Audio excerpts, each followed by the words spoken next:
I'm very thankful to be here tonight. I want to thank the congregation for the invitation to participate. I also want to thank each of you for making the effort to be here. I thank the congregation also because you're taking an initiative to do something that is very needed in today's society. This is something that your young parents, your current parents, your future parents will all be able to benefit from, hopefully. And I hope the things that I have to say tonight will be something at least for your consideration.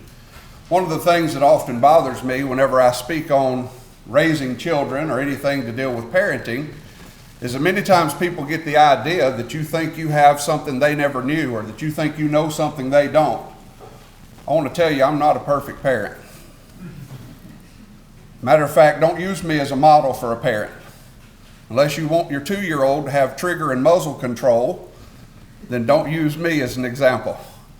The kids came in one day and they told me, they said, "Daddy, we don't need the swimming pool anymore."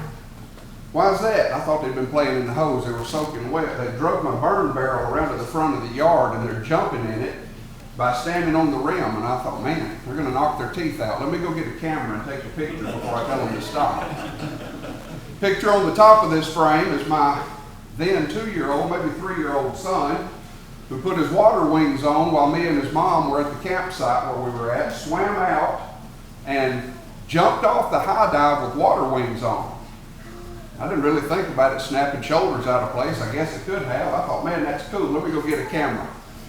You see, we all are first-time parents when we start, and we make mistakes even whenever we have the best advice and the best mentors. And so I want to say that I am not a model parent, and I'm not telling you things that I've figured out no one else can figure out, but I've had some pretty good folks to look up to and some pretty good people to look after and give advice, and I hope I'm able to continue my part in that chain tonight. We're going to talk about peer pressure, but peer pressure in today's world towards the end of the presentation. And as I stop and think about the things that have, become initiatives over the years, when I say initiatives, I mean a lot of people take a lot of interest in it. One of the things that took a foothold back in the 80s and 90s was this idea of self-esteem. When you think about self-esteem, maybe you remember some of the self-help books. Maybe you remember some of the things that people tried to do to get our kids to be more successful in school. Maybe you were a participant in one of the self-esteem seminars at your workplace. In 1991, Saturday Night Live started putting this skit out, and it was Al Franken, who was Stuart Smalley in the skit, and he would start every episode of Daily Affirmations by telling people, "I'm good enough, I'm smart enough, and doggone it, people like me." And you know, the reason for that was, around the 80s, we started this focus on self-esteem, and we thought that the reason people were lagging behind in their development and thought the reason they were experiencing problems in the social context was because they didn't have self-esteem. And so many people thought that the answer to that was, let's address self-esteem right at the nose, and let's deal with self-esteem. Let's talk about why kids don't have self-esteem. Well, as you might understand or figure out, the efficiency of that was not what it could have been or should have been, nor was the effectiveness of it what it could have been. If you go back to the 1950s, there was another sociologist, a psychologist named Abraham Maslow, who said that all humans are born with basic needs. And these basic needs have to be met. And the basic needs, the ones on the lowest, the most fundamental of needs, have to be met first, or you can't climb any higher. And so if you look at the pyramid that's on the screen in front of you, you'll see that self-esteem is on the green level, and right below that is the sense of belonging. Now, the sense of belonging is the root cause of peer pressure. And peer pressure today is natural. It is designed into us by God, and it's something that can be helpful. Most of the times we think of peer pressure, we think of it in a negative context. We think of it in a way that's, we need to avoid peer pressure. We need to make sure our kids don't fall prey to peer pressure. But I want you to understand that peer pressure can be good. It's supposed to be good, actually. And the way that we handle peer pressure with our kids as they grow up will oftentimes have a long-reaching effect on how they grow up. There were some men that came along in the 1990s, Roy Baumeister, I think is how you say his name, and Mark Leary, and they confirmed exactly the same things. Their work was a research article that they did a longitudinal or long time study with, And they came out with several quotes, and this paper or article that they wrote has since been referenced in over 10,000 other scholarly articles to add some validity to the fact that what Abraham Maslow said at first was you've got to have a sense of belonging somewhere before you can achieve anything else higher than that. All human minds contain this basic need, nearly a universal drive, to form and maintain relationships with other people. They would also say by far the biggest theme that they noticed for this anxiety that people were experiencing was the fear of being socially rejected or being alone, not having someone to be with. Belonging, then, they would go on to say, is a need rather than a simple desire. It is something that people who fail to satisfy will suffer various mental and physical health problems because of. But if we read our Bibles, we already knew that because that's exactly what God said when He created us. It's not good that man be alone. I'm going to make for him a helper comparable to him so that he doesn't have to spend his life by himself. So in the right context, peer pressure can be good. Now, I think if you're looking at the pictures with me, the images, you'll see some of those pictures don't look so good. Some of those are things we would want to steer our kids away from. Some of them are things we would ask them not to get involved with. I'm going to ask Noah after we're over how the game went. If you look at that picture in the middle, just by coincidence, looks a lot like he's there.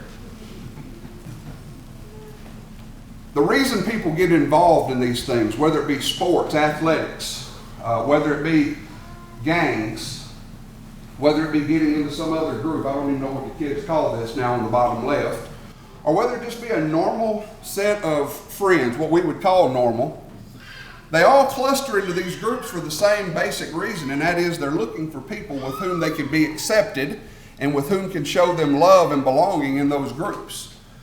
There's a quote that floats around from time to time today on the internet that says, you are the average of the 5 people you spend the most time with. But you know what else? The Bible told us before that quote came out too. Proverbs says, whoever walks with wise men will become wise. The companion of fools will suffer harm. Also, make no friendship with a man given to anger, nor go with a wrathful man, lest you learn his ways and entangle yourself in a snare. Do not be conformed to this world, but be transformed. That is, don't give in to the temptations of peer pressure in the world around you. Bad company ruins good morals. And, of course, we need some positive sprinkled in there. Let us consider then how to stir one another up to love and to good works, Paul told the Hebrews. And the time is past. The time that is past, rather, suffices for doing what the Gentiles want to do, Peter would say. They're surprised when you don't join them, when you don't run to the same excess, the same flood of debauchery with them. So the Bible gives us sufficient information about peer pressure. It gives us sufficient warning. It gives us sufficient admonition in a positive light to know that it is designed into mankind. It is something we're going to have to deal with in life. We need to learn how to handle it properly. The susceptibility to peer pressure is something we only seem to feel a certain way about in a certain time of someone's life. And the reason for that is, once they studied out peer pressure over different age groups, we found that it was the middle adolescence age period between 14 and 17 where people had the hardest time dealing with peer pressure. One study showed that the resistance between 14 and 18 steadily grows. That is, you have the ability or start developing the ability to say no to those things that are negative and yes to those things that are positive based upon the influence of the people you're around. Other research articles and other research based in this same area says that the peak time of a person's life to give in to peer pressure when they're most susceptible is the age 14. That's enlightening. Do you know when the worst year of a kid's life in high school, at least from my perspective in the public high school and looking across the country, what the worst year for kids is? Their 9th grade year. There are more students who fail a class for the first time in the 9th grade. There are more students who try dangerous behaviors for the first time in the 9th grade. There are more people who get in trouble for the first time in the 9th grade than any other age group. And now I understand why. It is because of the susceptibility of the 14-year-olds. It is crucial then that we as parents learn how to step in and provide the right guidance, the right support. It is not good to isolate. That is not going to fix the problem. That's not how we're going to stop peer pressure, but to provide the right guidance. What happens as a child grows up, we need to understand a little bit about their brains. Their brains develop, what psychologists say, from the inside out. And deep down on the insides of our brains are all the things that are done innately, those things that are done without having to be trained.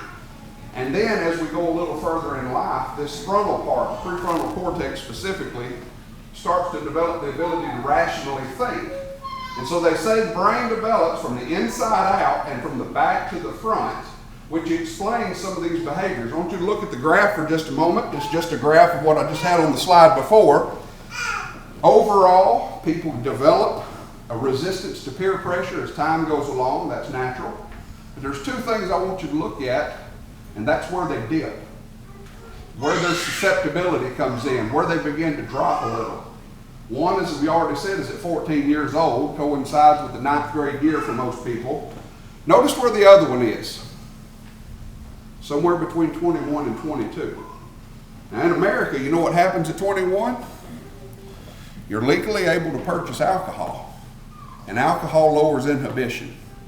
But secondly, people graduate college that have gone to a 4-year college, and they begin to do whatever they've got to do to get a job with that new degree that they're going to have to pay for now. And so we find people's desire to fit into their social context often causes them to make decisions that they wouldn't ordinarily make, and that they will later be unsusceptible to or insusceptible to, and won't fall to that same trap again. The science of peer pressure basically tells us that the amygdala, which is down inside the brain, is responsible for making emotional connections to our memories. It's there for the reward processing, which is that feel good you get when something good happens in your life. And it also leads to future decision making after a pathway has been developed. Also, there's another part of the brain called the striatum, that is part of the habit forming part of your brain. That is, there is a recurrent decision making process that goes on in this area as you continue to make the same decisions. The prefrontal cortex, the rational thought area of the brain, is the last to develop, and those areas show a higher activity when students are around each other and they win a game.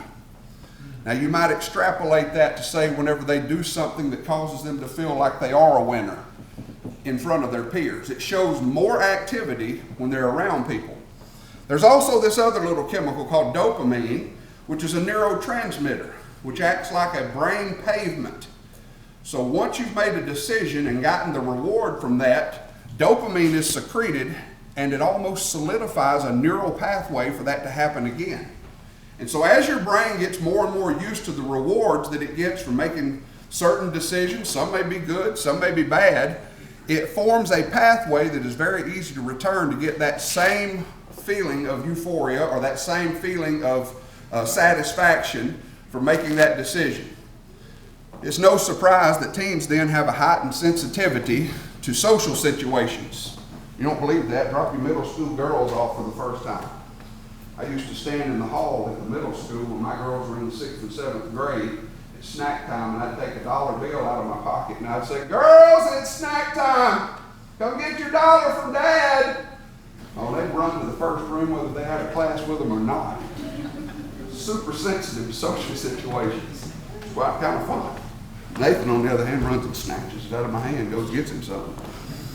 But this heightened sensitivity is because the part that rationally thinks through things hasn't developed yet. The part that feels super emotional about things is overdeveloping at the moment because of hormones and things that start to cause it to begin to work.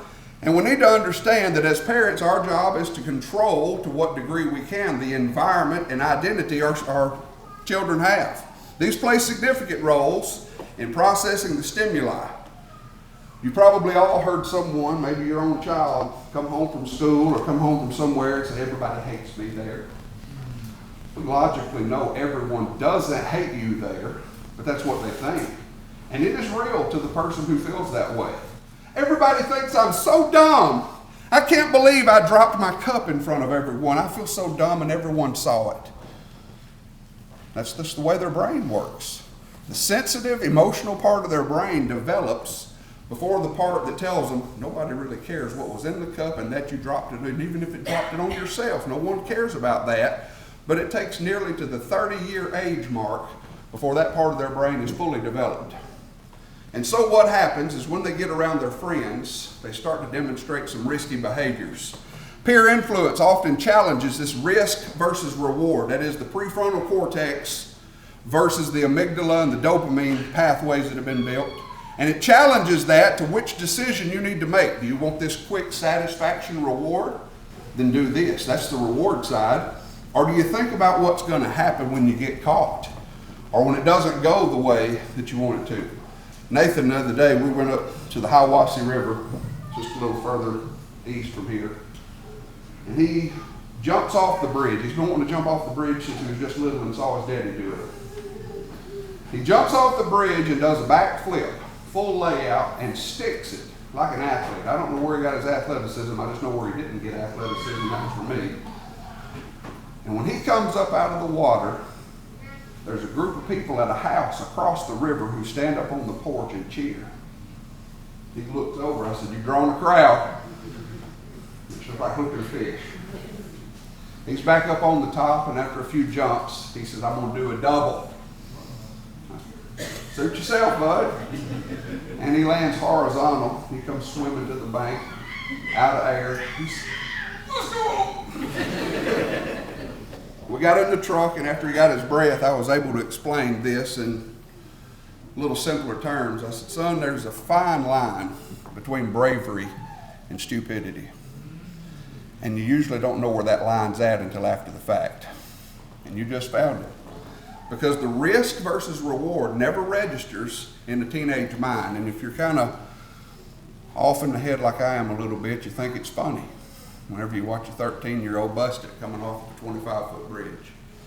These two phrases here almost cost me my life more than one occasion while I was growing up. And you've heard your buddies say, "I bet you can't." Hold this, hold that. My phone off. I'll show you I can. "I bet you can't. I dare you." I have done some stupid, life-risking things as a teenager because I thought there was some reward in being able to do things that other people wouldn't dare do. I just realized they were older now and they knew better. And this is one of the things that teenagers deal with on a regular basis. Peer pressure doubles risky behavior. Between 14 and 17, they will do twice as many stupid things that they shouldn't do between 14 and 17. But whenever you get to college, it's only half, cuts in half. So you go to 50% of people making it instead of twice as many, or 200%. And it shows practically no impact on adults as you might expect. There's lots of risky behaviors kids can participate in, but I want you to see the percentages. You may not be able to read the fine words. Basically, it says, these are the percentages of people who said they would do things if their friends were present. 19% of teens report they would give up using their phone while driving if their friends did. 33% of boys said between 15 and 17 they felt pressured to have a sexual relationship with a female. 70% said they smoke because someone started it. 23% of girls, less than boys see there, 33 to 23, but 23% of girls on the right-hand side of the screen said they felt pressured by their friends, not their boyfriend, but their friends, to be involved in a sexual relationship. And 55% said they tried drugs for the first time because people were present. So what do we do as parents when we got these kids that are an emotional mess and can't think through a decision and how far it's going to have repercussions in their life? What do we do with them? Well, I'm going to tell you some things you already know, first of all. The first thing we can do is make sure that they know there are clear expectations for their behavior. Not only clear expectations, but let them know the clear consequences of those behaviors if they don't follow them. We've got to lay the groundwork whenever they leave the house that this is what you're expected to be like. This is not what you're going to do. And if you do, it's going to be serious consequences when you get home. And I'll not get into what I think you ought to do to raise your children. That is a personal decision. But I do know we need to set expectations and boundaries for them. Another thing we can do to help them through this is plan ahead. You're not all so far removed from being a teenager yourself that you don't know some of the situations someone can find themselves in. And so you plan ahead. And one of the things I like that I read while I was doing this, I guess I did do it, I didn't know this, but have a code word that your super sensitive teenager can call and say on the phone, and you know that means come get me. That means I'm ready to go home. I'm in a situation I didn't mean to get into. That way they don't embarrass themselves in front of their friends, which may prevent them from making that call, but they can still call and get out of the situation. A little funny story about that. Honesty's stepdad, one of the nicest guys you'll ever meet. I mean, he is a really kind guy, but he's also the biggest conspiracy theorist I've ever met in my life. And if you'll remember a few months ago, the FEMA was going to turn our phones off for a few minutes. And everybody was putting their phones in the ovens, and they were telling you, don't turn your phone on, or the network's going to crash, the grid's going to fall apart. And we had her stepfather, whose name's Tim, call us, and he gave us a long list of what all the government was actually doing during that time your phone was off. They were actually prepared to come in and take over your house. And so I told my kids, we sat down, and I said, look, this is probably just something routine that we don't never remember because it hadn't been this technologically advanced. But if something happens and I can't get a text message to you, I'm going to yell down the hall at school, Tim was right. And that means go get in your car and I'll see you at the house. Don't worry about checking out. So now whenever we get ready to leave somewhere, one of the kids will look at me and say, Tim was right. That means get in the car, let's go home. Have a code word. That makes a lot of sense. Get your teenager out of a situation so that they don't have to embarrass themselves in the midst of that situation, which will prevent them from calling you, and they can get ahead of that. Trust but verify. Kids want trust. They want to prove themselves to you. They want to know that you trust them, and you show them that trust. But that don't mean turn them loose. You verify who they're with. You verify where they're going.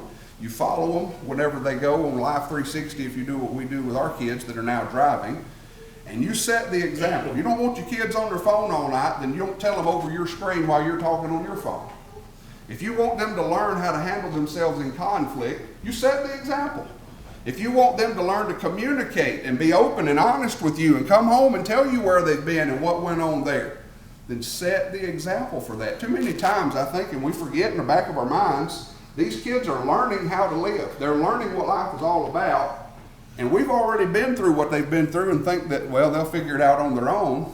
And we don't set the example for them.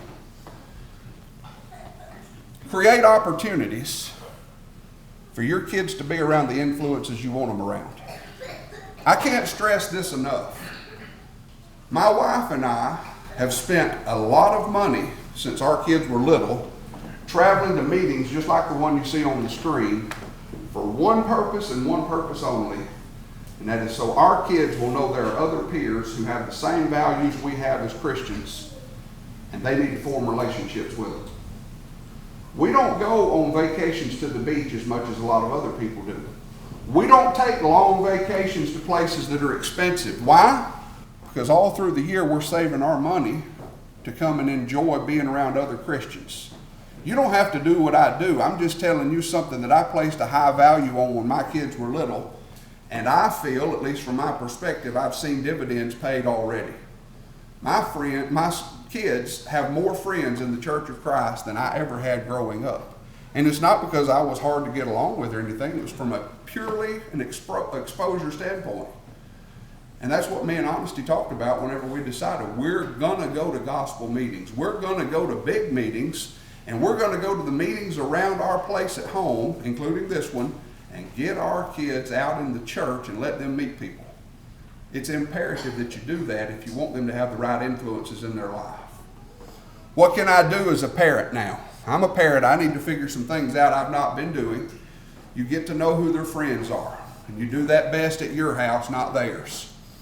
I don't let my kids go to anybody's house that I don't know. And I don't let them go to a lot of houses that I do know. Now, anybody they want to be their friend is welcome at our house at any time. Spend the night, sure, if their parents are okay. But you don't go. Why? Because I don't know what their parents' standards are. And I don't know what they allow. And I don't know that Dad doesn't have a liquor cabinet that a 14-year-old doesn't have the resistance in his mind yet to resist whenever they pull it out. Teach assertive communication. That's not aggression. That is when you say no, you mean no. Whenever you tell someone I'm not going, that's what you mean, and they'll get the picture eventually that you're assertive in your communication, and you do that by not being wishy-washy in your decisions with your kids. Provide them an out. My kids know there is a standing excuse if somebody questions them to go somewhere, maybe after a Friday night football game or somewhere on the weekend, and they know they can't go. They already know mom and dad are not going to approve. You throw me under the bus. You blame me and tell them my dad is hard to convince to let me leave the house, and give them an out. That's what they need. They need somebody who doesn't have to be responsible for that decision in their peer setting, and you say, I'll be your out. You blame your mama and daddy, you can't go. Support any interests that they may have that are positive. They're looking for identity, they're trying new things, it won't all work out. I may not remember, I don't remember the song now. My kids decided they wanted to be in the band at one point. I knew from having a sister what that was going to be like. It's going to be the loudest racket you can imagine with absolutely zero melody for about 2 years. And then they're eventually going to be able to squeak out, Mary Had a Little Lamb. So I said, sure, y'all join the band. Have fun. Y'all practice on the porch. Support what they want to do. Why? Because if all you do is dictate where they can go, what they can do, what they can be involved in, there's coming a point where your teenager is independent. Your teenager will make decisions and does not need your input, and you don't want them trying everything that they wanted to try their entire life and then some on that first opportunity. Appreciate any personality traits even if they're weird, within reason. I mean, I don't want my kids joining witchcraft or any of that stuff, but within reason, appreciate their personality traits. You know why? Because they already feel like they don't fit in. They already feel like they don't belong. They already feel like everybody hates them. And if you tell them, look, you're going to have to quit acting weird when you come to the table. I'm not going to be able to sit here and eat with you acting like that. Over small things, I probably have said that, by the way, but over small things, then you make them think that they have got to change their entire identity and they don't fit in anywhere. Appreciate traits that are appreciable, I guess I should say, or appreciable. And this, I'm not going to get on Marcus's talk too much. Control their phone. I want you to notice that says control, not monitor. It says control, not check. It says control their phone. There are apps out there that you can put on your device that you will know what your kids are looking at. And if you are going to give your child a cell phone, which I highly discourage until a certain age point, control it. You are giving them Satan's toolbox when you hand them that thing if you don't have control of it. Control, control, control. Why do I say that? Well, when I was in school, if I got made fun of at football practice or in math class, I could raise my hand and the teacher would let me go to the bathroom. Or I could ask the coach, hey, can I go to get some water? Or when practice was over at least 2 hours later, it was over at least for the day. These kids on their digital devices are susceptible to what the other kids are saying 24 hours a day, 7 days a week, because they've got a device in their hand. One of the biggest things that goes on in schools is what we call cyberbullying. And all it really means is people saying mean stuff over the phone repeatedly about you.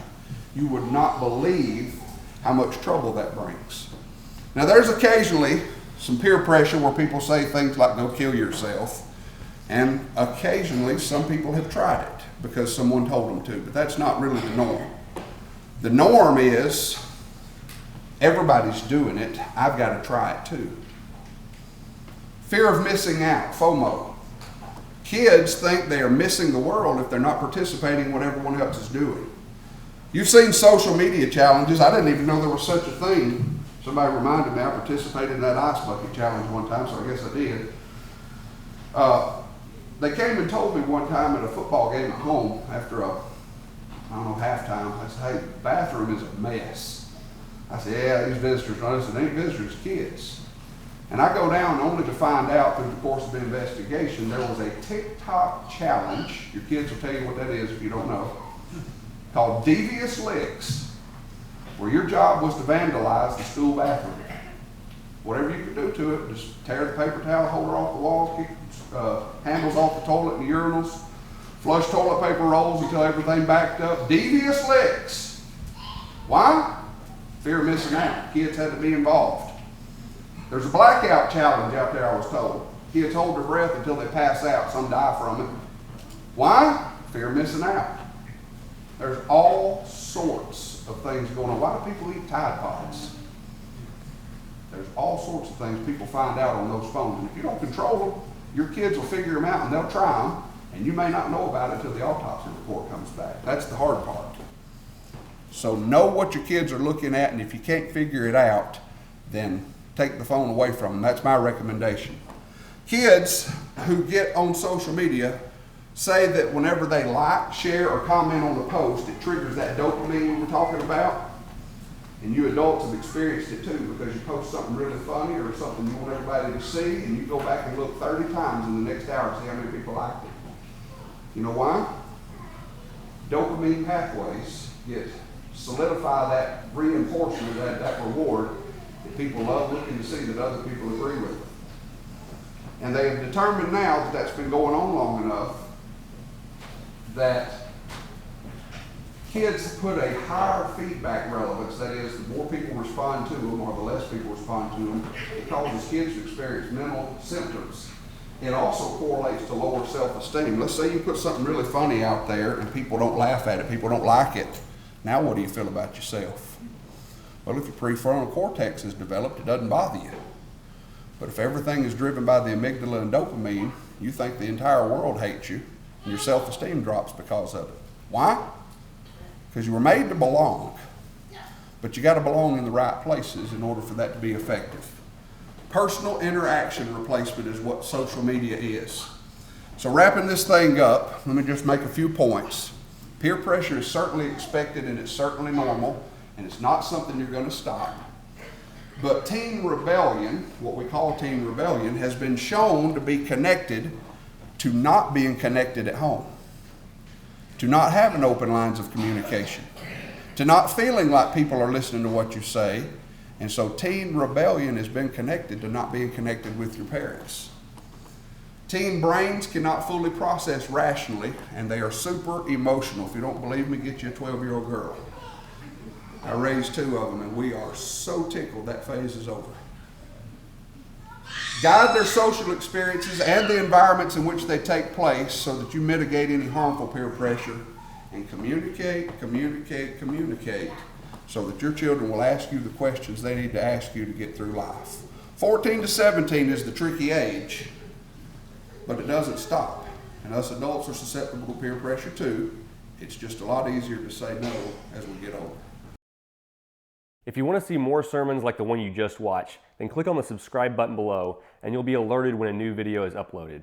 Also, check out our website at chapelgrovechurch.com. At the top of the page, you'll find a resources button where you can take a free online Bible study series. One series is Are You Saved? It's a completely video series conducted by myself, Aaron Batty. The other one is written. It's called the Truth Free series. Upon completion of either one, you'll get a copy of a free book in the mail, Muscle and a Shovel. Thanks for watching our channel. We'll see you next time.